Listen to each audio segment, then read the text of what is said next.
When I was 9 years old, my father wrote me a letter. Not a birthday letter, not a note of encouragement, not the kind of thing a parent writes when they want their child to know they are loved. It was a list of rules, typed, single-spaced, signed at the bottom in his neat, precise handwriting, the same handwriting that had won arguments in courtrooms across Ohio for 30 years. The same handwriting that appeared on briefs, contracts, motions, and depositions worth millions of dollars. And now it was on a piece of paper telling his 9-year-old daughter exactly how she was expected to behave, what she was permitted to say, when she was permitted to say it, and what would happen if she forgot. Rule number 1. You do not speak unless spoken to. In this house, that is not a suggestion. I kept that letter for 20 years, not because I was sentimental, not because I forgave him, but because my Aunt Cordelia, the sharpest woman I have ever known, a federal judge who had seen every kind of cruelty dressed up in legal language, told me one thing before she passed. "Keep it," she said. "You'll know when it's time." 3 months ago, inside courtroom 4 of the Hamilton County Courthouse, I placed that letter into evidence. My father's face when he recognized his own handwriting on the screen that was worth 20 years of silence. My name is Avery Pemberton, and this is a story of the day I finally got to speak. Before I tell you what happened next, please take a moment to like and subscribe, but only if you genuinely enjoy this story. Also, I'd love to know where you're watching from and what time it is there. Drop a comment below. Now let me take you back to where it all started.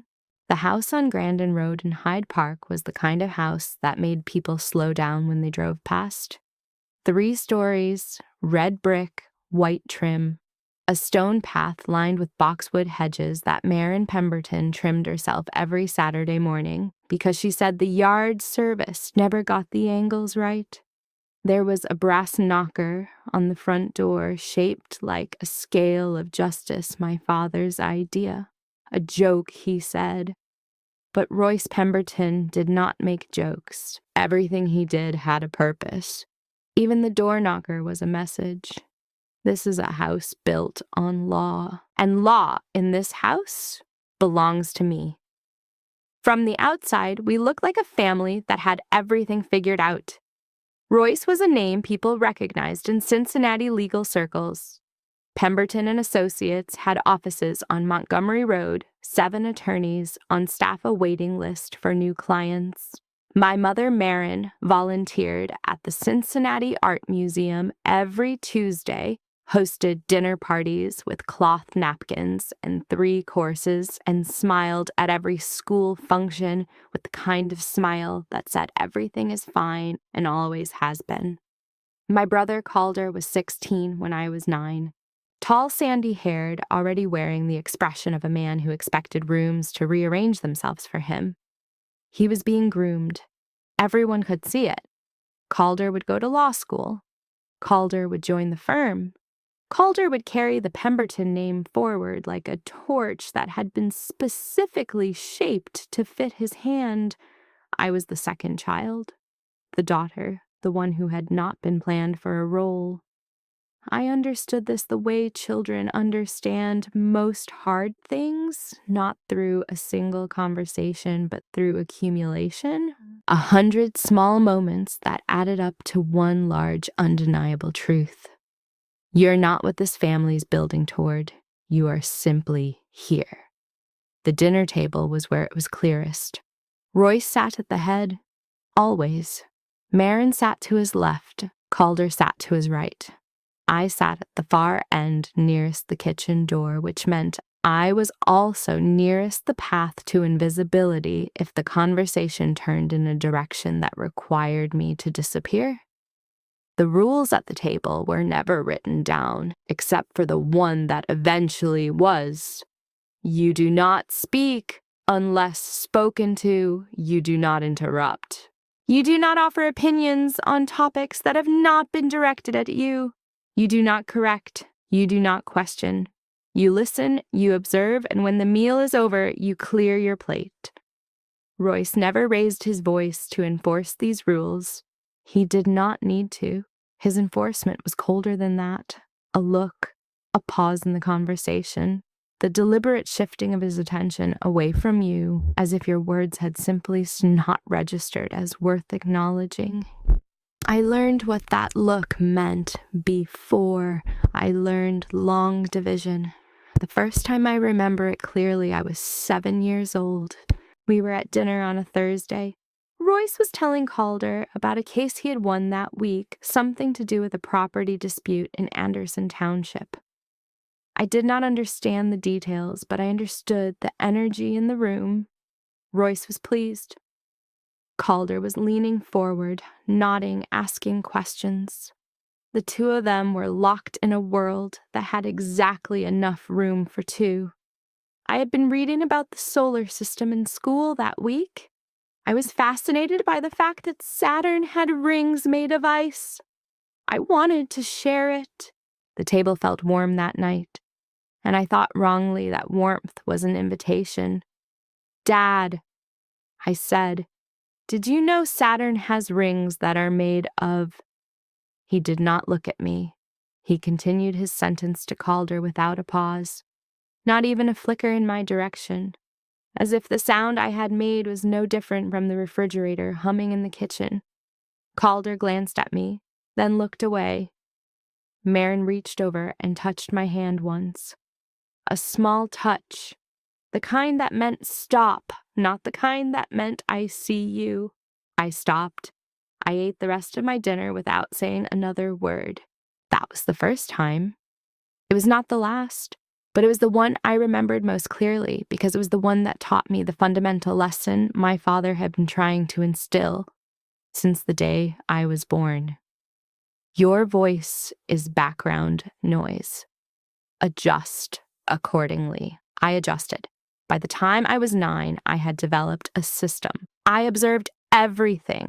I said almost nothing. I kept a small notebook in my desk drawer where I wrote down the things I wanted to say, questions, observations, stories from school, because writing them felt safer than speaking them. The notebook was never for anyone else. It was just a place where my voice could exist without consequences. That was the same year my father wrote the letter. I do not know what prompted it. Perhaps I had pushed back against the rule once too often. Perhaps there had been a dinner where I had spoken without being addressed first. Perhaps Royce simply felt that an unspoken rule was less powerful than a documented one. Whatever the reason, one afternoon I came home from school to find an envelope on my bed. My name on the front, no stamp, just my name written in that precise, unhurried handwriting. Inside was a single page, typed, centered heading at the top: household expectations for Avery Pemberton. 7 rules, single-spaced. Rule 1, you do not speak unless spoken to. Rule 2, you do not interrupt a conversation that does not include you.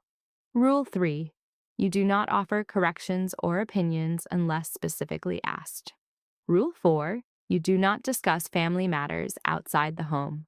Rule 5, you do not raise your voice under any circumstances. Rule 6, you do not question decisions made by your father or mother. Rule 7, you conduct yourself at all times in a manner that reflects well on this family. At the bottom in his handwriting, this is not a punishment. This is how we maintain order. I expect your compliance. R. Pemberton. I read it 4 times. I was 9 years old. I did not have the vocabulary for what I was feeling, but I remember sitting on the edge of my bed with that piece of paper in my hands and feeling something go very still inside me. Not broken, not yet, just still. I folded the letter. I put it back in the envelope. I put the envelope in the back of my notebook drawer underneath the composition books. I did not tell Marin. She would have said it was his way of being structured. I did not tell Calder. He would have laughed or, worse, agreed with every word. I did not tell any of my friends at school because Rule 4 said I was not allowed to. I followed all 7 rules. For years, I followed all 7 rules, but I kept the letter. Even then, at 9 years old, some quiet part of me understood that a document signed by Royce Pemberton, a man who built his entire career on the power of the written word, was not something you threw away. I didn't know it then, but that instinct would one day change everything. The years between 9 and 14 passed the way water passes through cupped hands, slowly at first, then all at once. And when you look down, there was nothing left to show for it. I learned to be excellent at things nobody noticed. I kept my room immaculate. I made my bed every morning before 6:30. I finished my homework at the kitchen table before dinner, so I would never need to ask for help. I maintained a 4.0 GPA through middle school, not because anyone celebrated it, but because being exceptional at something felt like the only quiet act of resistance available to me. It was mine. It lived inside me. It required no one's permission and no one's applause. Calder, meanwhile, lived loudly. He argued at dinner. He challenged Royce on points of law he had barely read about in books he had barely opened. He left his lacrosse gear in the hallway and his dishes in the sink and his opinions on every surface of every room. And Royce, who enforced silence on me with the precision of a surgeon, received all of it from Calder with something that looked uncomfortably close to delight. He has fire. I once heard Royce tell a colleague at one of my mother's dinner parties. That kind of drive is rare. I was standing in the kitchen doorway at the time, holding a tray of appetizers Marin had asked me to bring out. Neither of them looked at me when I set the tray down. I walked back to the kitchen and stood at the sink for a moment, looking out the window at the backyard. The boxwood hedges were perfectly trimmed. I told myself it didn't matter. I almost believed it. The first real escalation happened the autumn I turned 14. My English teacher, a woman named Miss Caldwell, who wore reading glasses on a beaded chain and laughed at her own jokes before she finished them, assigned us a personal essay. The topic was open. Write about something that matters to you. I wrote about silence, not directly. I was careful. I had learned to be careful. I wrote about how language shapes power, about who gets to speak in public spaces and who learns to go quiet, about the difference between chosen silence and imposed silence and what it costs a person to live inside the second kind for long enough.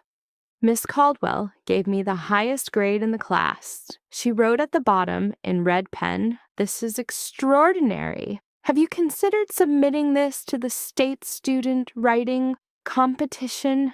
I had not considered it, but I wanted to. I brought the essay home.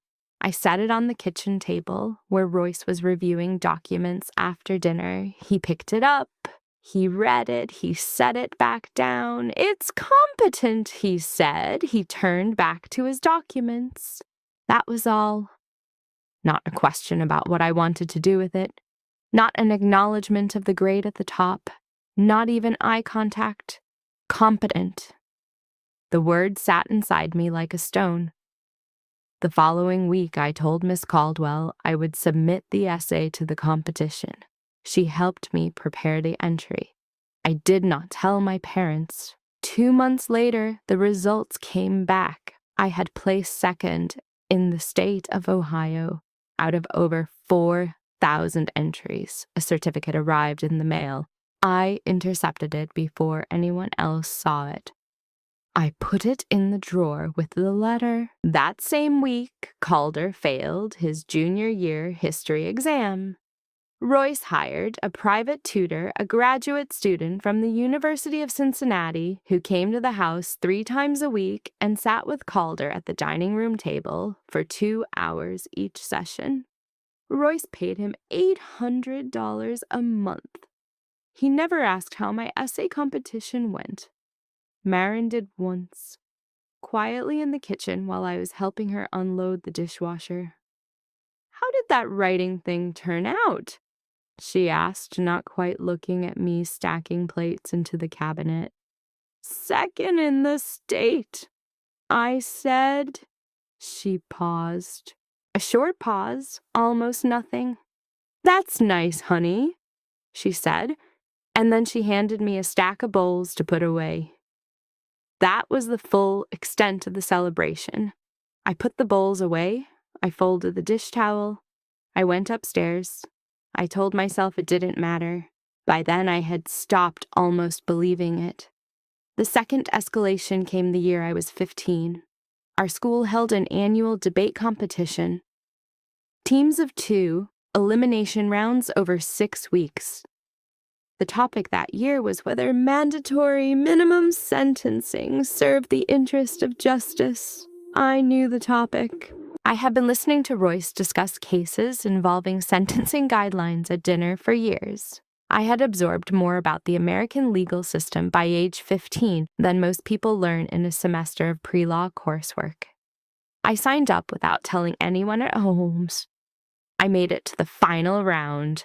The night before the final, I mentioned it at dinner, not asking for anything, just mentioning it the way Calder mentioned his lacrosse games and his test scores and his weekend plans without anyone requiring him to justify the airtime. "I'm in the school debate final tomorrow," I said. "The topic is mandatory minimum sentencing." Royce looked up from his plate. For a moment, I thought he was going to say something real, something that acknowledged the fact that his 14-year-old daughter had made it to a state-adjacent academic competition using knowledge she had absorbed from his own dinner table conversations. He looked at me for exactly 4 seconds. "Don't embarrass the family name," he said. Then he looked back at his plate. Calder snorted. He covered it with a cough, but I heard it. Marin reached for the bread basket. I won the debate the following afternoon. My opponent was a junior who had prepared for 6 months. I had prepared for 15 years of listening without being allowed to respond. The faculty moderator shook my hand afterward and said I had the clearest legal reasoning he had heard from a student in a decade. I walked home alone. 40 minutes in the cold. I didn't tell anyone what the moderator said. I didn't tell anyone I had won. I went upstairs. I took out the notebook where I'd been writing things down since I was 9. I wrote one sentence. "I am not what they see." Then I closed the notebook, put it in the drawer next to the letter and the certificate, and did my homework. 3 days later, Royce came home with tickets to a Cincinnati Reds game, a treat for Calder, who had finally passed his history exam on the 3rd attempt. The whole family went. I was not included in the plan. Marin left a plate of food in the refrigerator with a sticky note that said, "Back by 9." I sat alone in the house on Grandin Road for 4 hours. I did not cry. I had learned not to. I read every case study in my father's old constitutional law textbook, the one he kept on the shelf in his office that he thought nobody touched. I had been touching it for years. I didn't know it then. But that shelf was the beginning of everything. And the worst part of my story hadn't even started yet. The summer I turned 18, I received an acceptance letter from the University of Oregon. Pre-law program. Full academic merit scholarship. A letter from the department chair that said my application essay was among the strongest they had reviewed that cycle. I had applied in secret. I had requested all correspondence be sent to a post office box I had opened myself, paying for it with money I had saved from 2 years of babysitting for neighbors on Grandin Road. I had asked Miss Caldwell, still my teacher, still wearing the beaded glasses chain, to write my recommendation. She had written 3 pages. I held the acceptance letter for a long time before I brought it home. I knew what was coming. I had known for years what was coming. But I had told myself that maybe a merit scholarship from a university 1,300 miles away would be the thing that finally made Royce Pemberton look at his daughter and see something worth investing in. I was wrong. I set the letter on the dinner table on a Tuesday evening in late April. I waited until Calder had finished talking about his upcoming graduation party, the one Royce was already planning at the Kenwood Country Club, 60 guests, a live jazz quartet, a custom cake from the bakery on Erie Avenue. I got into the University of Oregon, I said. Pre-law? Full scholarship? The table went quiet, not the warm kind of quiet, the kind that precedes something cold. Royce picked up the letter. He read it. He set it down with the same energy he had used to set down my essay 4 years earlier. Oregon, he said. The word came out flat like a verdict. Pre-law sci, I said. Full merit. We're already funding one law school track more, he said. He did not look up. Calder starts at Ohio State in the fall. We can't duplicate that investment. I stared at him. It's a full scholarship, I said. You wouldn't need to fund anything. Room and board, living expenses, bar prep, the incidentals accumulate. He folded his hands on the table. You'll study something practical, accounting, education, something with a clear return. I don't want to study accounting. The table went very still. Royce looked at me then, fully. The way he looked at opposing counsel when they had said something he intended to dismantle. What you want, he said slowly, is not the basis on which this family makes decisions. Calder was looking at his phone under the table. Marin was looking at her water glass. I looked at my father for a long moment, then I picked up my acceptance letter, folded it carefully along its original crease, and went upstairs. I did not cry. I enrolled in the accounting program at the University of Cincinnati in the fall. I commuted from home to save money. I worked 12 hours a week at the campus library. I was miserable in every class, and I was still the top student in all of them.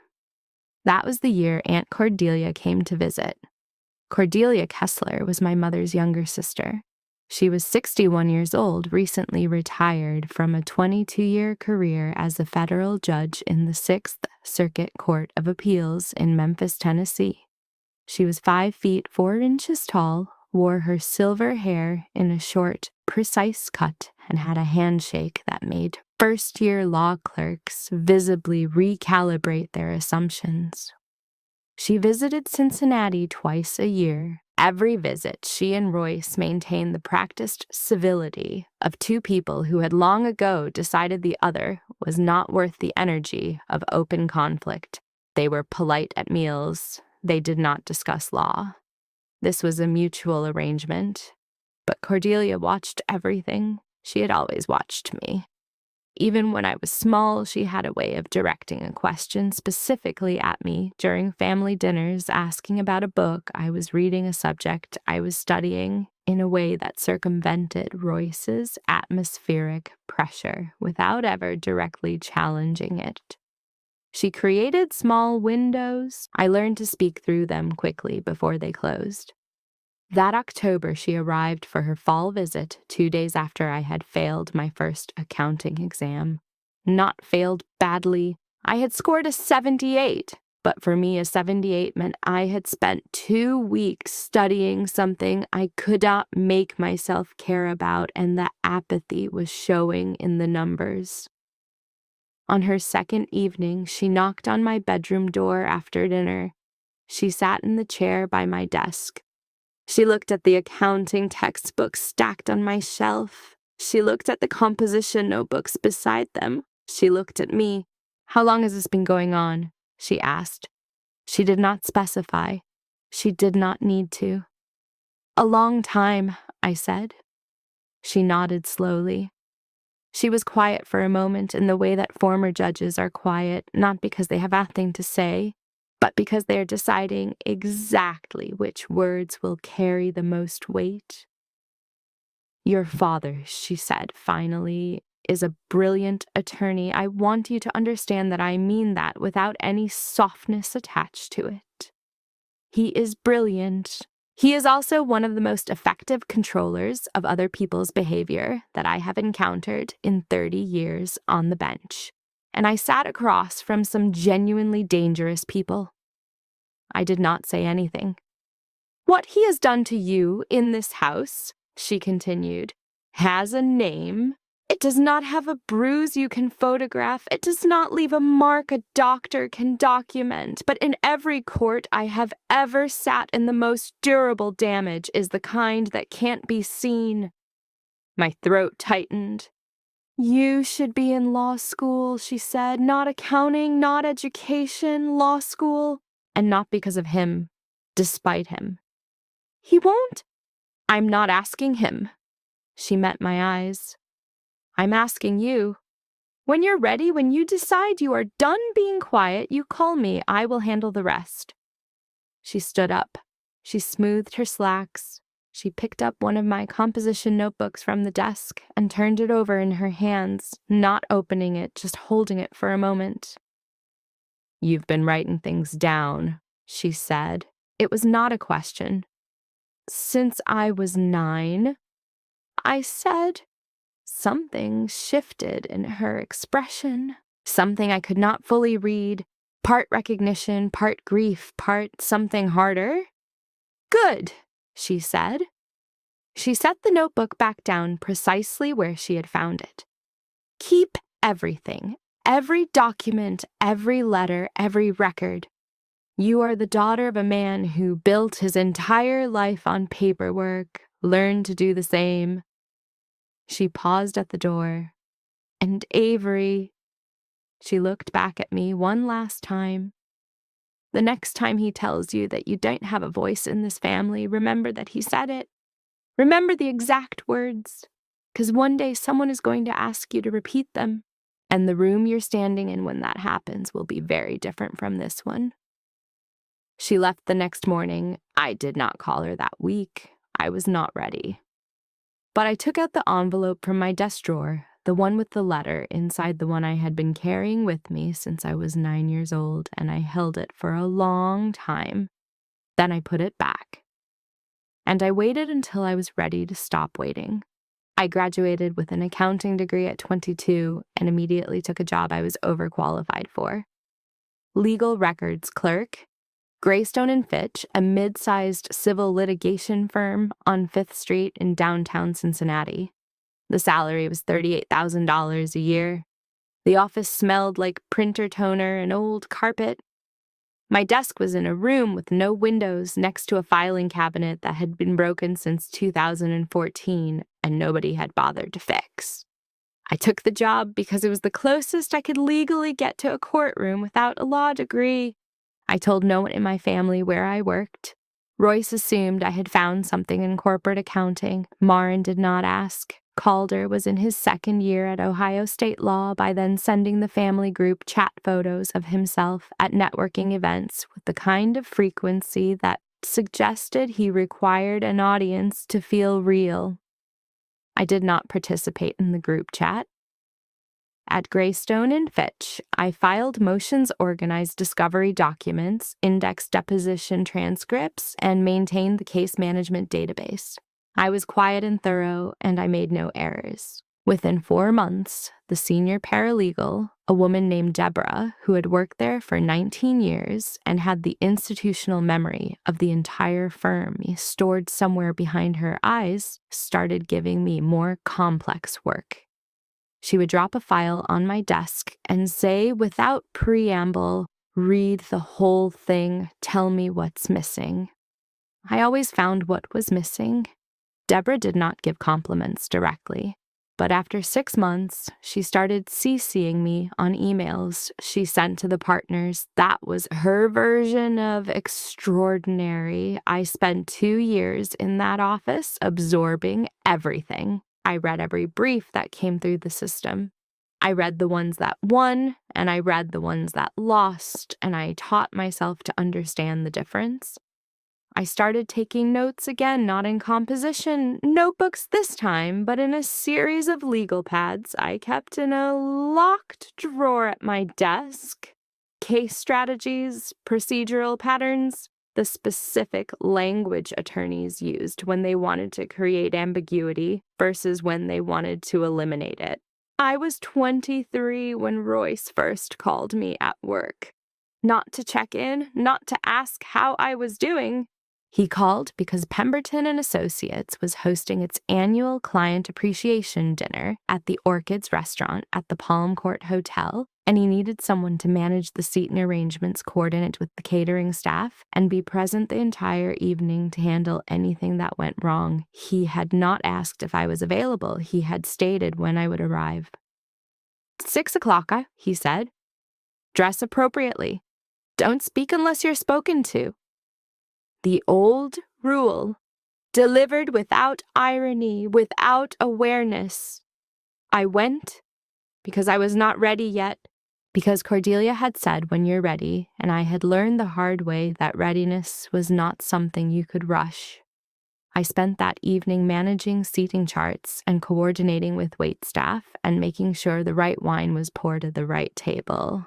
I wore a black dress and said very little and smiled at the right moments and carried trays when the catering staff was overwhelmed.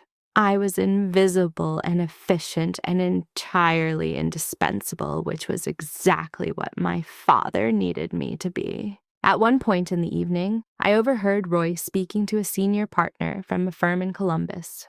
They were discussing a contract dispute case, a complex one, involving real estate holdings and competing inheritance claims. Royce was outlining his strategy. He made an error, a procedural error, a small one, but consequential. He had cited a precedent that had been partially overturned by a Sixth Circuit ruling 14 months earlier. I knew this because I had indexed that exact ruling in a related case file at Greystone and Fitch the previous spring. I stood 2 feet away from him with an empty tray in my hands. He did not look at me. I said nothing. I drove home that night on I-71 and sat in my car in the driveway for 22 minutes before going inside. Not because I was upset, because something was crystallizing, something I needed to think through completely before I moved. That was the night I called Cordelia for the first time. It was 11:30 at night in Cincinnati, 12:30 in Memphis. She picked up on the second ring as if she had been expecting the call for 3 years, which I would later understand she essentially had. "I'm ready," I said. A pause, short and warm. "I know," she said. "I've been waiting." She did not ask what had changed. She did not need the full story that night. She asked one question only. "How much do you know?" "More than anyone in that firm thinks I do," I said. "Good." I could hear her moving, the sound of a chair lamp switching on. "Here is what we are going to do. You are going to enroll in the paralegal certification program at the University of Cincinnati. Evening classes. I will cover every cost. When you complete that, we will discuss the bar exam pathway. Ohio allows qualification through the Law Reader program with a supervising attorney. I will be your supervising attorney." "You're retired," I said. "I'm retired from the bench," she said. "My bar license is current in 3 states, Tennessee, Ohio, and New York. I kept them current for a reason." A pause. "I kept them current for you, Avery." I sat in my car in the dark driveway and felt something shift inside me. Not dramatically, not with tears or trembling. Just a quiet, tectonic movement, the kind that happens deep underground, invisible from the surface, but permanent. "There's something else," I said. "Something I need to tell you about." I told her about the letter, the one from when I was 9, the 7 rules signed by Royce Pemberton in his precise courtroom handwriting. Silence on the line, long enough that I checked to make sure the call had not dropped. "You still have it," she said. Not a question. "I have everything," I said. "The letter, the essay certificate, the debate award, every document from every year." Another silence. This one felt different, heavier and lighter at the same time. "Avery." Her voice was careful in the way that only a 22-year federal judge's voice can be careful, measured to the gram. "I want you to put those documents somewhere safe, not your family home, a fireproof box, a safety deposit box at a bank your father does not use. Can you do that?" "Yes, yeah, I said. Do it this week." "Okay." "And Avery." One more pause. What he wrote in that letter, the way it is worded, the way it is signed, that is not a father setting household guidelines. That is a person creating a behavioral compliance document for a minor child. I have seen similar language in cases involving institutional control. "I want you to understand what you have been carrying." I understood. For the first time fully and without softening, I understood. I did not sleep that night. But it was not the sleeplessness of sadness. It was the sleeplessness of someone who has just been handed a map to a place they have been trying to find for 20 years. I enrolled in the paralegal program the following Monday. I did not tell my family. I drove past the Pemberton and Associates sign on Montgomery Road every morning on my way to the filing office. Every morning for 4 years, I had driven past that sign and felt something between dread and resignation. That morning, for the first time, I felt something else entirely. I felt patient, and patience, I had learned from a lifetime of silence, was its own kind of power. The Pemberton family Christmas party was held every year on the 3rd Saturday of December. Marin began preparing in October. Guest list catering florals, the specific brand of sparkling water, Royce preferred every detail, managed with the same quiet precision she applied to the boxwood hedges and the cloth napkins and the smile that said, "Everything is fine," and always has been. The party was not for family. It was for colleagues, clients, judges Royce had argued in front of and partners he was cultivating, and junior attorneys who needed to understand visually and atmospherically exactly what kind of firm they were hoping to join.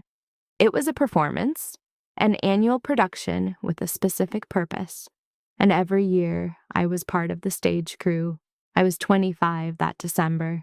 I had completed my first year of the paralegal program and was carrying a 4.0 average in every course while working full-time at Greystone and Fitch. I had told no one. I had not changed my address. I was still living in the house on Grandin Road, saving money, staying quiet, staying patient. Marin called me the week before the party and gave me my assignments without asking if I was available. Set up the dining room tables, coordinate with the caterer on arrival time, make sure the coat rack was positioned near the front door, but not blocking the sight line to the foyer. Arrange the name cards for the seated dinner. Stay through the end of the evening to help clear. I said yes because I was not ready yet, but I was close. The evening of the party, 31 guests arrived between 6:30 and 7 in the evening. Partners, clients, 2 sitting judges from Hamilton County, a state representative Royce had done work for the previous year. The house was lit warmly. The food was exceptional. The conversation hummed with the specific frequency of powerful people performing their comfort for each other. I moved through the evening the way I had always moved through Pemberton family events, quietly, efficiently, taking coats, directing caterers, refilling water glasses, solving the small logistical problems that no one else noticed because I'd already resolved them before they became visible. I was carrying a tray of appetizers through the main sitting room at 7:45 when I heard Royce's voice cut through the ambient conversation. He was standing near the fireplace with 3 men, a senior partner from a Columbus firm, and 2 clients I recognized from their files at Greystone and Fitch. Royce had a glass of scotch in one hand and was gesturing with the other mid-story. I moved toward the group to offer the appetizer tray. Royce did not look at me. He continued his story without interruption. The 3 men accepted items from the tray. Standard. Invisible service. I was about to move on when one of the clients, a heavy-set man named Darnell, who ran a real estate development company and had an enormous laugh, glanced at me curiously. "Is this your daughter, Royce?" he asked. Royce turned. He looked at me the way you look at a piece of furniture you had forgotten was in the room. "That's Avery," he said. There was no warmth in it, no pride, just identification, the same tone he would have used to say that's the coat rack or that's the catering staff. Darnell smiled at me. "What do you do, Avery?" I opened my mouth. Royce answered for me. "She helps out," he said. He turned back to his conversation. "Now, as I was saying," he continued his story. Darnell looked at me for a moment, a flash of something uncertain, almost apologetic, then redirected his attention back to Royce. I stood there for exactly 3 seconds with the tray in my hands. 3 seconds. Then I turned and walked back toward the kitchen. I set the tray down on the counter. The caterer glanced at me. I nodded that I was fine. I walked to the small bathroom off the hallway and closed the door and stood at the sink with both hands flat on the counter and looked at myself in the mirror. She helps out. 25 years of existing in that house. 25 years of following rules I had never agreed to. A 4.0 in a paralegal program I was attending in secret. 2 years of reading every legal document that passed through Greystone and Fitch. An essay that placed second in the state of Ohio. A debate championship nobody had attended. A merit scholarship to a pre-law program that had been dismissed in 4 words over a dinner table. She helps out. I looked at myself in that mirror for a long time. Something cracked open inside me that night. Not loudly, not with tears or raised voices. I'd been trained too well for that. It cracked the way old ice cracks in early spring. From the inside out, quietly and completely, and without any possibility of going back. I thought about Cordelia, about what she had said the night I called her. The most durable damage is the kind that can't be seen. I thought about the letter in my safety deposit box at the 5th Third Bank branch on Madison Road, the one Royce did not use per Cordelia's instruction. The letter and the certificate and the debate award and every document I had been collecting since I was 9 years old. I thought about the paralegal program, about the bar exam pathway Cordelia had mapped out, about the Ohio law reader provision, a narrow but entirely legal route to bar qualification through supervised study with a licensed attorney without a traditional law school degree. I thought about the 6th Circuit ruling my father had misquoted at his own client dinner. I straightened up. I looked at myself in that mirror one more time. Then I dried my hands, opened the bathroom door, and walked back into the party. I finished the evening. I helped clear the tables. I stayed until the last guest left at 10:40. I carried boxes of leftover catering supplies to the kitchen and stacked them neatly. I folded the tablecloths. I moved the coat rack back to its storage position in the hallway closet. Royce did not say thank you. He never had. Marin touched my shoulder briefly as she passed, the same small touch from when I was 7, the kind that meant stop rather than I see you. Old habit meant nothing. Calder had left at 9 to meet friends. He did not say goodbye to me on his way out. I drove home. I still said home, though I had long since stopped feeling it, through the quiet December streets. Christmas lights on the houses along Grandin Road, the neighborhood looking exactly as it always had, warm and ordered and completely unbothered by what happened inside it. I sat in my car in the driveway. I did not go inside immediately. I texted Cordelia 3 words. I am ready, she responded in under a minute. 4 words. Then let's begin, Avery. I sat there in the cold car with my phone in my hand and felt the last piece of something old and heavy detach from somewhere inside my chest and dissolve. She helps out. Not for much longer. I had made the easiest decision of my life. And the moment I made it, something shifted inside me that would never shift back. The next 4 years were the quietest and the fullest of my life. I did not announce anything. I did not change anything visible. I went to work at Greystone and Fitch every morning. I came home to the house on Grandin Road every evening. I ate dinner in the kitchen, usually alone, while Royce reviewed documents in his office, and Marin watched television in the sitting room, and Calder existed somewhere in the orbit of his own life. Nothing on the surface changed. Everything underneath did. Cordelia flew to Cincinnati the January after the Christmas party. She stayed for 4 days. We sat at my kitchen table, not the family dining table, my kitchen table, in the small breakfast room off the back of the house that nobody else used, and she laid out a plan with the precision of someone who'd been drafting it for years, which I came to understand she had. The Ohio law reader pathway required a minimum of 2 years of supervised legal study under a licensed Ohio attorney. Cordelia had quietly maintained her Ohio bar license since her appointment to the federal bench, specifically so that she would have the standing to supervise me when the time came. She had researched the pathway. She had spoken to the Ohio Bar Association.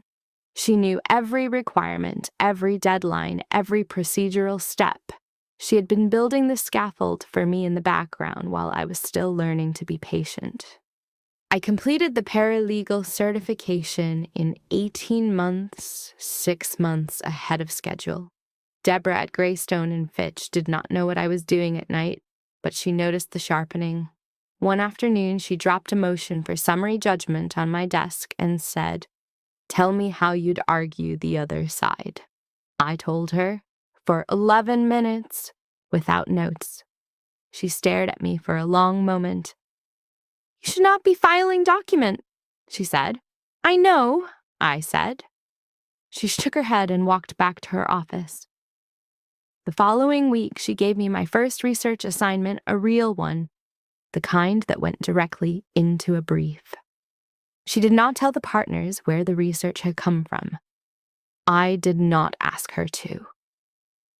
The law reader study began the February when I turned 26. Cordelia sent structured reading plans, case analyses, and written assignments through a shared drive we had set up specifically for this purpose. We spoke by phone every Sunday for 2 hours. She reviewed my work and returned it with the kind of marginal notes that would have made a law school professor envious, precise, demanding, frequently merciless. She never let me get comfortable. "You're not studying to pass an exam," she told me in one of our early calls. "You're studying to think. There is a significant difference. Exams test memory, courts test judgment. You're going to need both, but judgment is the one that matters when everything else falls apart." I wrote that down. I kept it on a card taped to the inside of my desk drawer at work. In my second year of law reader study, I moved out of the house on Grandin Road. I had saved enough, not a large amount, $41,000 spread across 3 years of careful budgeting, no debt, no expenses beyond the essential. I rented a one-bedroom apartment on Observatory Avenue in Mount Lookout, 6 miles from Hyde Park, close enough to feel like defiance, far enough to feel like freedom. I did not tell my family I was leaving until I had already signed the lease. I called Maureen on a Sunday afternoon. I told her I had found an apartment and would be moving out the following weekend. A pause. "Are you sure?" she asked. "Yes," I said. Another pause. The kind that meant she was calibrating what Royce would say rather than responding from her own feelings. "Your father will want to know why," she said. "I'm 26, I said. "I don't need a reason." I moved out on a Saturday in March. I carried my own boxes. I did not ask for help. The only items I took that had any meaning were my composition notebooks, my legal pads, and the documents I had retrieved from the safety deposit box on Madison Road. The letter, the certificate, the debate award, and 4 years of additional records I had been quietly accumulating. I arranged them in a fireproof document box that I placed in my bedroom closet. Cordelia sent flowers. A simple arrangement of white ranunculus with a card that said in her handwriting, "The first room that is entirely yours." I stood in my empty apartment with that card in my hand and felt something I had not felt in 26 years.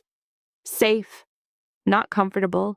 The apartment was sparsely furnished and slightly too cold, and the upstairs neighbor had a dog that ran laps at 6 in the morning. But safe. The kind of safe that comes from knowing that the air in the room belongs to you and no one in it will tell you when you are permitted to breathe. I sat the Ohio bar exam for the first time at 28. I failed by 7 points.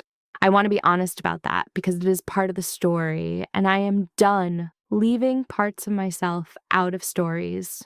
I sat in my car outside the testing center on a gray November afternoon, and I looked at my score report and I felt the specific, nauseating combination of devastation and determination that only exists when you have worked harder than you have ever worked for something and still come up short.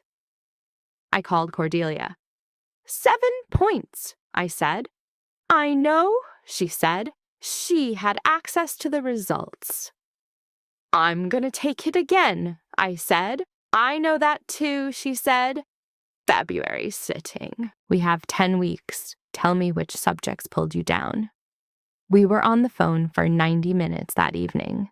By the end, I had a revised study plan, a daily schedule, and the specific knowledge that I was not done.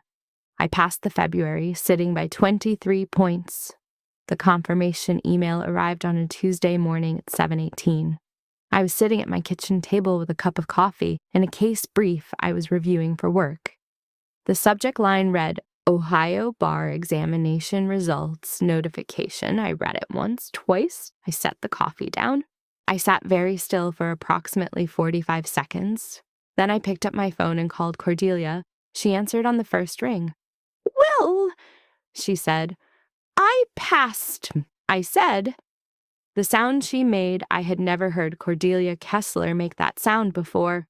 It was not the measured response of a federal judge. It was not the careful, weighted reaction of a woman who spent 22 years monitoring her own emotional register in a professional context.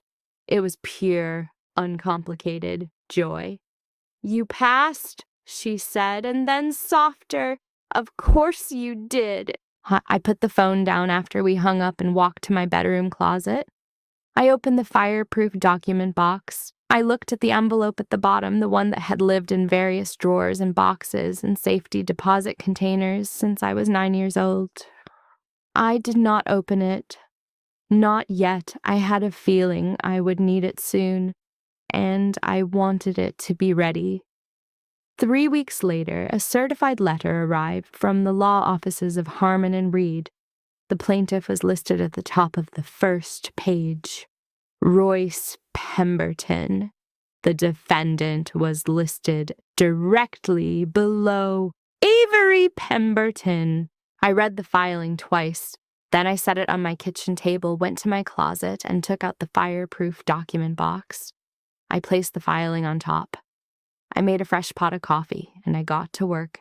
The filing was 11 pages long.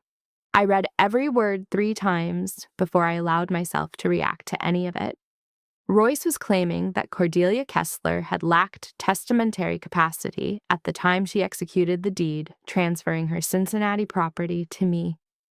The property, a modest 2-bedroom house on Linwood Avenue in Columbia, Tusculum, which Cordelia had purchased in 2011 as a Cincinnati base for her visits, had been transferred to my name 14 months before her passing.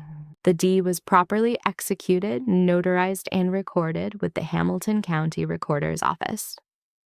Royce's argument was that Cordelia had been experiencing cognitive decline at the time of the transfer and had been unduly influenced by me, her niece, into signing over a property she would not otherwise have relinquished. The estimated value of the property was $340,000. I sat with the filing for a long time. I was not surprised. Not entirely. Cordelia had warned me not specifically, not with dates or details, but in the way she had warned me about everything important. Obliquely, precisely, with enough information that when the thing arrived I would recognize it immediately. Keep everything she had said. Every document, every letter, every record. I opened my laptop. I opened a new case file. I began typing notes. First thing I needed to understand was the basis for the cognitive decline claim. Royce would need medical documentation to support it. He would need records, assessments, testimony. Cordelia had been 67 years old when she transferred the property. She had been sharp as a blade at 67. Anyone who had spent 10 minutes with her at 67 would have said the same thing. But Royce was not building a case on facts. He was building a case on paperwork, on the appearance of procedural legitimacy, on his 30 years of experience manufacturing reasonable doubt out of incomplete records in strategically framed narratives. He had taught me without intending to exactly how that worked. The second thing I needed was Cordelia's file. I had known from the moment she passed that there was a file. She had told me so herself in the last phone call we had before she went into the hospital, a call that lasted 47 minutes and covered with remarkable composure everything she wanted me to know and everything she wanted me to have. There is a packet, she had said. Brown envelope. It is with my estate attorney in Memphis, a woman named Sylvia Okafor at Okafor and Reeves on Poplar Avenue. She has instructions to release it to you within 30 days of my death. It contains everything you will need. I had received the packet 6 weeks after Cordelia's passing. I had opened it, read every page, and placed it in the fireproof document box without fully understanding yet what I was looking at. Now I understood. I carried the box to my kitchen table and opened it. The brown envelope from Sylvia Okafor's office was at the top.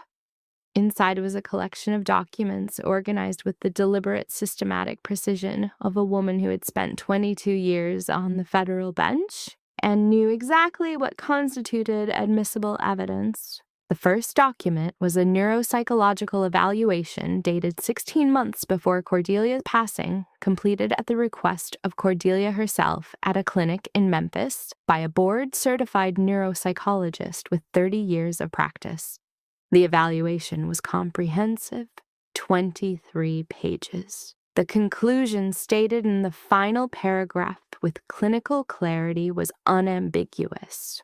Cordelia Kessler demonstrated no evidence of cognitive impairment, memory deficit, or diminished capacity of any kind. Her executive function, reasoning ability, and decision-making competency were assessed as exceptional for any age group and notably superior for her demographic. She had commissioned the evaluation herself. She had known Royce would challenge the transfer. She had prepared for it 14 months before it happened. I sat back in my chair. The second document was a notarized affidavit signed by Cordelia, dated the same week as the property transfer. 3 pages, single-spaced.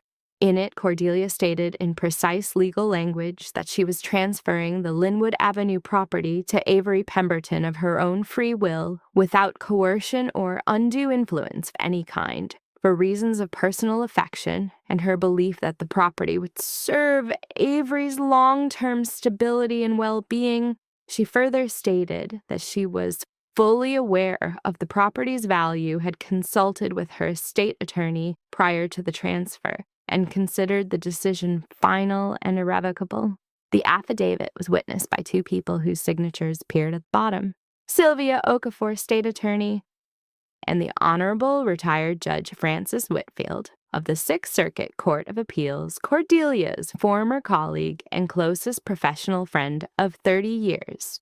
Royce would need to discredit 2 attorneys and a federal judge to challenge that affidavit. I turned to the third document. It was a transcript. 12 pages. Date stamped 14 months before Cordelia's passing.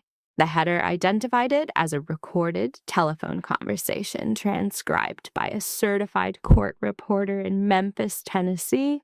The participants were identified as Cordelia Kessler and Royce Pemberton. I read the first page, then the second. By the third page, I understood why Cordelia had told me to keep the letter. The call had taken place 6 months before Cordelia transferred the property to me. Royce had called her ostensibly to discuss a family matter, but the conversation had shifted within the first few minutes into something else entirely. Royce had told Cordelia in language that was careful but unmistakable that the Linwood Avenue property had been purchased with money that originated from the Pemberton family, and that he considered it an asset that should remain within the family's control. Cordelia had asked him to clarify what he meant by family. Royce had said the core family, meaning himself, Marin, and Calder. Cordelia had asked where Avery fell in that definition. A pause on the transcript. 4 seconds of silence marked by the court reporter. Then Royce had said Avery has never been positioned for asset inheritance. That was never the plan. I read that sentence 4 times. That was never the plan. Not an accident, not an oversight, not a product of circumstance or financial limitation. A plan, a deliberate, considered plan. My exclusion from this family's future had been a decision that my father had made articulated and defended to another adult, not in a moment of anger, not in the heat of argument, but calmly on a recorded telephone call in the same measured tone he used for depositions and client consultations. Cordelia had then told him with equal calm that the property was hers, and she would do with it as she saw fit. Royce had said he would pursue every available legal avenue if she acted against the family's interests. Cordelia had said, "Then I suggest you prepare accordingly, Royce, because so will I." The call ended there, 12 pages. Court reporter certified, admissible. I sat at my kitchen table until 2 in the morning. I read every document in the brown envelope. I read them in order, and then I read them again out of order. And then I created a timeline, a detailed, annotated chronological account of every relevant event. Every document, every statement going back to the letter from when I was 9 years old. When I finally closed the laptop, the apartment was completely silent. I thought about Cordelia in her house in Memphis, sitting with the phone in her hand, 14 months before she died, recording a conversation with my father because she had known with the certainty of a woman who had presided over hundreds of cases involving people who believed they were untouchable exactly what he would do. She had built me a case, not just a defense, a case. A complete, documented, evidence-supported case that told the story of what Royce Pemberton had done not just to her property, not just to her wishes, but to his daughter, across 20 years, in writing on record and under his own signature. I went to my bedroom closet. I took out the envelope with the letter from when I was 9. I held it for a long moment, then I placed it carefully inside the brown envelope with Cordelia's documents. It belonged there. It had always belonged there. I had just needed someone patient enough to show me where. Courtroom 4 of the Hamilton County Courthouse was smaller than I expected. I had been inside courtrooms before, as a records clerk, as a paralegal, as an observer sitting in the gallery while attorneys argued motions I had helped prepare. But I had never stood at the defense table as counsel of record. I had never been the person whose name appeared on the filing as the attorney responsible for the outcome. I arrived 40 minutes early. I set my materials on the table in the order I had rehearsed. Brown envelope on the left, legal pad in the center, exhibit binder on the right, tabbed and indexed, every page numbered. I had prepared the exhibit binder myself over 6 weeks, not because I lacked help, but because I wanted to know every page by memory before anyone else saw it. Sylvia Okafor had offered to co-counsel. I had thanked her and declined. Retired Judge Francis Whitfield had offered to appear as a character witness. I had accepted. Her testimony was scheduled for the afternoon session, if needed. I sat down. I straightened my notes. I looked at the empty plaintiff's table across the room. Then I looked at the door. Royce came in at 8:52. He was followed by 4 attorneys from Harmon and Reed, 2 senior partners, and 2 associates carrying litigation bags that together probably held more paper than my entire exhibit binder. He was wearing a charcoal suit I recognized. He wore it to the cases he considered important. He crossed the room toward the plaintiff's table without looking in my direction. Then something made him look. Perhaps it was movement in his peripheral vision. Perhaps it was the stillness at the defense table, a single person sitting alone, no support staff, no co-counsel, no paralegal beside her that registered as unusual and demanded a second glance. He looked. He stopped. 1 full second, maybe 2. His face did not change dramatically. Royce Pemberton had spent 30 years in courtrooms, specifically training his face not to change dramatically. But I had spent 29 years studying that face in environments where he believed he had no audience worth performing for. I saw what crossed it in those 2 seconds with complete clarity. He had not known. He had not known I was a licensed attorney. He had not known I had passed the bar. He had not known that the daughter he had categorized as someone who helps out had spent 4 years becoming the one thing he had decided she would never be. The surprise lasted 2 seconds. Then it was gone, replaced by the expression I knew best, cool, measured, the face of a man recalibrating without allowing the recalibration to be visible. He sat down in the plaintiff's table. He leaned toward one of the senior partners and said something quietly. The partner glanced at me, looked back at Royce, nodded once. The bailiff called the room to order at 9 o'clock.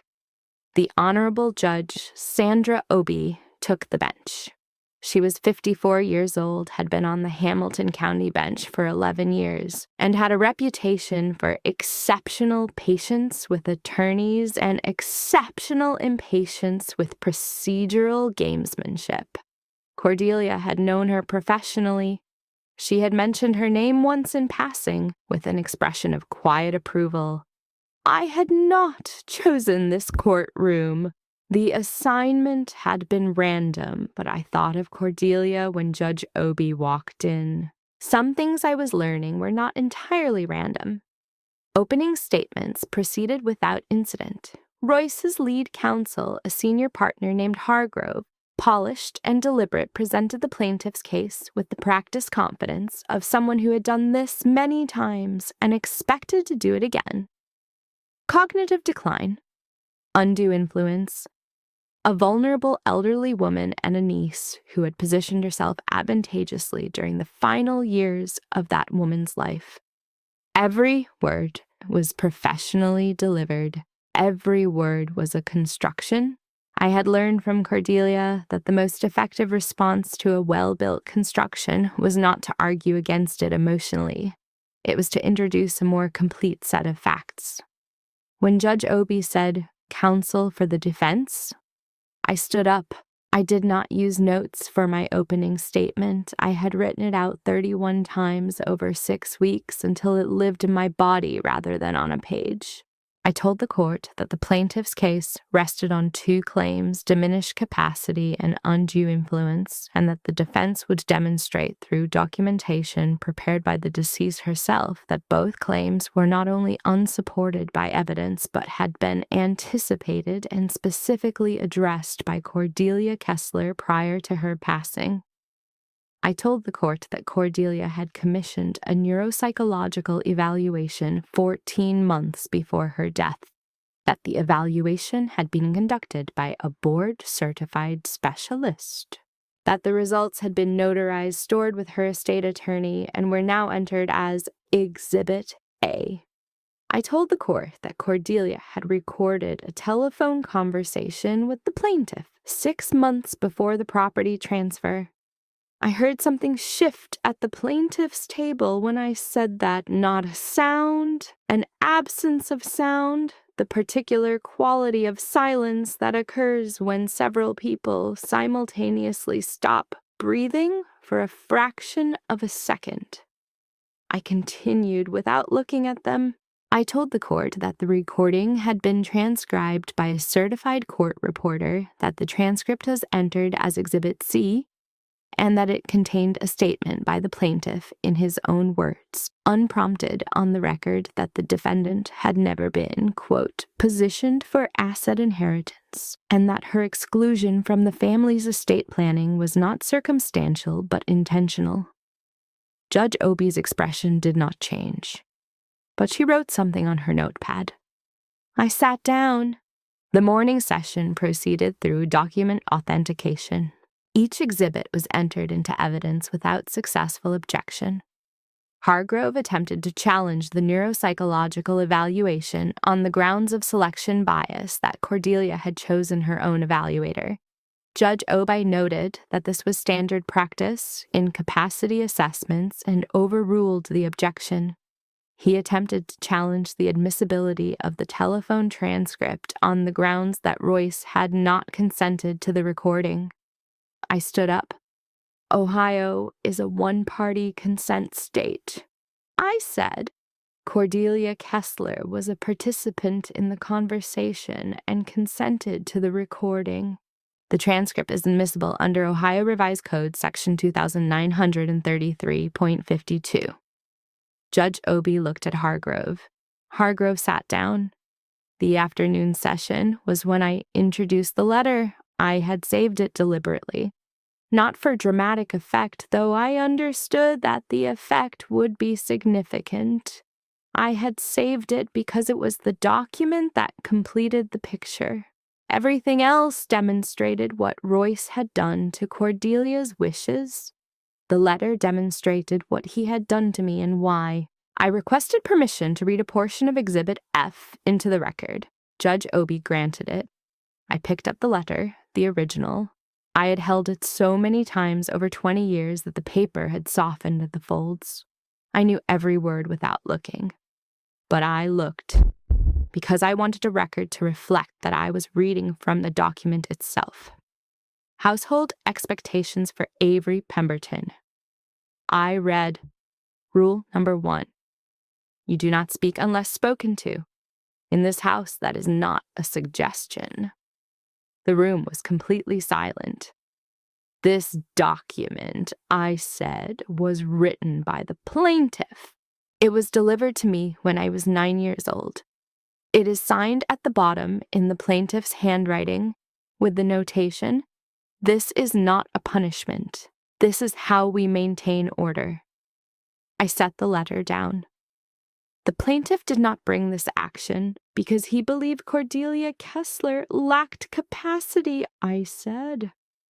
He brought this action because he believed that the person she left her property to lacked standing. He has believed that since she was 9 years old. He put it in writing, and he signed it. I sat down. The room stayed quiet for a long moment. Then Judge Obie looked at the plaintiff's table. "Counselor Hargrove," she said, "does the plaintiff wish to respond?" Hargrove leaned toward Royce. A quiet exchange, shorter than I expected. Then Hargrove looked up. "Your Honor, the plaintiff requests a brief recess to confer with his clients regarding the possibility of withdrawal." Judge Obie looked at the clock on the wall, then back at Hargrove. "You have 30 minutes, she said. I did not look at Royce when he stood up. I looked at my legal pad. I looked at my exhibit binder. I looked at my hands flat on the table, perfectly still. Marin was in the gallery, 3rd row. I had seen her when I came in. She had not looked at me directly since the opening statement. She was looking at her hands now, too. The bailiff announced the recess. The room filled with the sound of movement, chairs, footsteps, the low murmur of the plaintiff's team moving toward the hallway in a cluster around Royce. I stayed at my table. I did not move for the full 30 minutes. I had waited 20 years for this room. 30 minutes was nothing. Hargrove returned to the courtroom at the 28-minute mark. He informed Judge Obie that the plaintiff was withdrawing the action with prejudice. No further proceedings, no appeal. The property on Linwood Avenue remained mine uncontested in perpetuity. Judge Obie acknowledged the withdrawal, made her notations on the record, and adjourned the session. The whole thing was over in 4 minutes. I sat at the defense table while the room cleared around me. I did not rush. I stacked my exhibits in order, returned them to the binder, capped my pen, and placed everything carefully back into my bag. The same methodical movements I had used to set up that morning. The same deliberate pace. I did not look at the plaintiff's table. I did not need to. When I finally stood and turned toward the gallery, Marin was still there. Everyone else had gone. The Harmon and Reed team had filed out quickly, avoiding eye contact in the practiced way of people who have just experienced a professional embarrassment and are committed to processing it elsewhere. Royce had left without looking at me. Not a glance, not a word. The last thing I saw of my father in that courtroom was his back moving through the door. I had expected to feel something larger in that moment, something commensurate with 20 years of waiting. What I felt instead was very quiet, clean, the specific emotional texture of a long-held breath finally released. Marin stood up when I approached the gallery railing. She looked smaller than I remembered. Or perhaps I was simply seeing her differently without the context of that house, without the dining room table and the boxwood hedges and the role she had always occupied in the architecture of my life. She looked like a woman who was very tired and had been tired for a long time. "Avery," she said. Her voice was careful, not cold, something more complicated than cold. "Mom," I said. We looked at each other for a moment.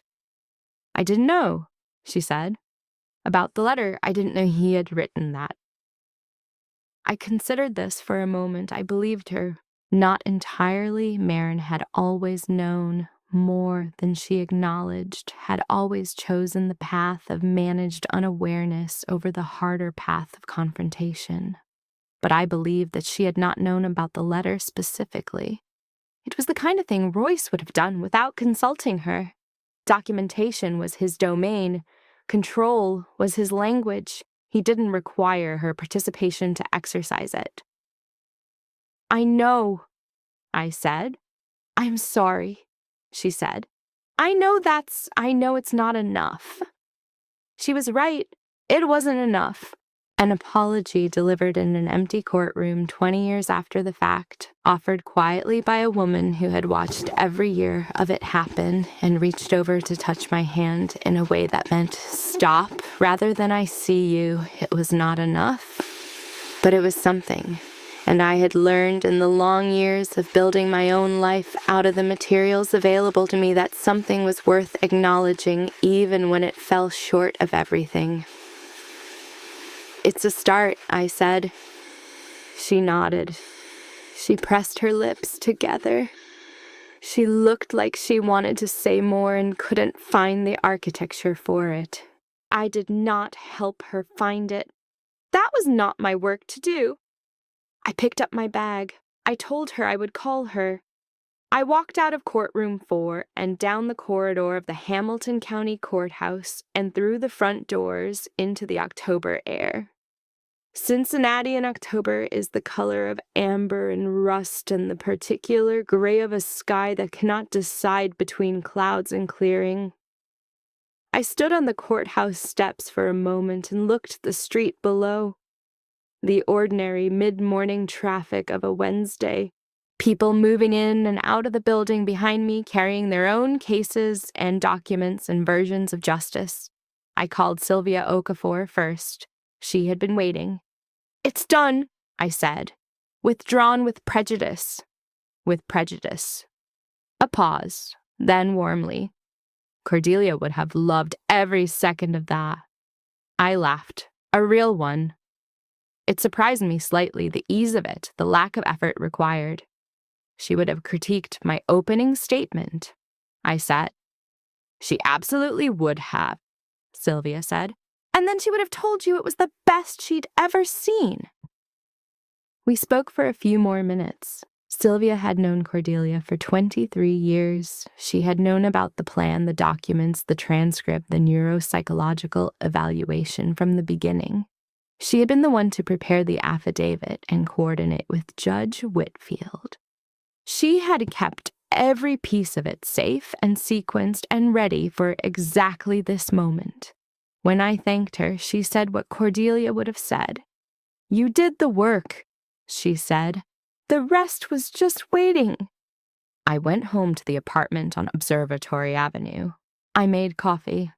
I sat at my kitchen table, the same table where I had read the certified letter 3 months ago, where I had opened the brown envelope and read every page of what Cordelia had prepared for me. I sat there in the October light, and I let the quiet of the apartment settle around me. This was my quiet now, not imposed, not enforced. Mine. In the weeks that followed, I thought carefully about what I wanted my life to look like. I had a bar license. I had 4 years of paralegal experience and 2 years of law reader study that had covered more ground than most traditional law school programs. I had a property on Linwood Avenue that was fully mine, a 2-bedroom house, 6 miles from the house on Grandin Road, where I had grown up being told that my voice was background noise. I opened a small practice, solo, initially. I took cases involving contract disputes, estate challenges, and carefully selectively cases where individuals were navigating institutional or familial power imbalances that had been formalized through documentation. I knew that territory better than most. Within 8 months, I had more referrals than I could manage alone. I brought on a paralegal, then a second attorney. The office was small, 4 rooms on Vine Street in Clifton, but it was mine in a way that the house on Grandin Road had never been. Maren called me 6 weeks after the courthouse. We talked for 40 minutes. It was the longest real conversation we had ever had, not managed, not performed, not shaped by the atmospheric pressure of Royce's presence in the next room. She cried once, I did not. But I stayed on the phone, and I listened, and I said what I genuinely believed rather than what was expected of me. She asked if we could have lunch. I said yes, once a month, in a restaurant I chose, on a day that worked for me. She agreed without hesitation. That was how I knew something in her had shifted too. Whether it would hold, whether the long years of choosing managed unawareness had left her with the capacity to choose differently, I did not know yet. I was willing to find out slowly, on my own terms, with the kind of patience I had learned to use only for things that were genuinely worth waiting for. I did not contact Royce. He did not contact me, called or sent one text 4 days after the courthouse. It said, "Didn't know you were a lawyer." I looked at that text for a long time. Then I put my phone down and went back to the brief I was writing. Some silences I had learned were not punishments. They were not rules handed down in a typed letter by someone who needed to control what you said and when you said it. Some silences were simply the sound of a door closing on something that no longer needed your energy. That was the silence I chose. The house on Linwood Avenue became my weekend home. I painted the front room a deep, particular shade of green, not because it was tasteful or strategic, but because it was the color I had always wanted and nobody had ever asked me to consider. I kept the fireproof document box in the bedroom closet. The letter was still inside it. I did not throw it away. It was evidence not of what had been done to me, but of what I had survived and carried and ultimately used. Cordelia had been right. I had known when it was time, and the room I had been standing in when that moment came had been very different from the one where the silence started. Your silence was never obedience. It was survival, and survival is not the same as living. If someone in your life has ever made you feel like your voice is background noise, know this: the room where you finally get to speak is already waiting for you. You just have to be willing to build yourself into the person who can walk into it. Thank you so much for staying with me until the end. If this story resonated with you, please hit that like button and subscribe. I'd love to hear from you. Have you ever had to set a boundary with family? How did it change your life? Drop your thoughts in the comments. And if you want more stories like this, check out the video in the description. Until next time, take care of yourself. You deserve it.